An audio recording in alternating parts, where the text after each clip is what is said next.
যে একটা সাধারণ রান্নাকে অসাধারণ করা যায় এটা তোমরা দেখো।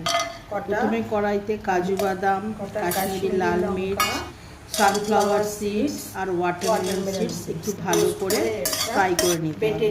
এবার এটাকে নামিয়ে নিয়ে মিক্সিতে দিয়ে এর সাথে 1.5 ইঞ্চ কাটা আদরক আর টমেটো দিয়ে একটা পেস্ট বানিয়ে নিতে হবে। আর এই রান্নাটা একদমই ভেজ।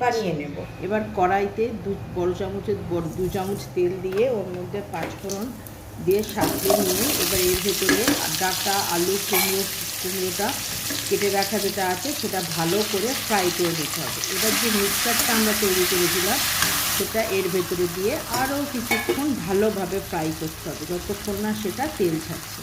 এবার এর মধ্যে ঘরে বানানো গরম মশলাটা দিয়ে আরও কিছুক্ষণ ভালো করে এটাকে কষে নিয়ে এর ভেতরে গুড়, জল, নুন পরিমাণ মতো দিয়ে এটাকে এবার ঢাকা দিয়ে দিতে হবে। 10-15 মিনিট বাদে দেখবে এটা যখন গাঢ় হয়ে এসছে তখন এটাকে নামিয়ে নেবে।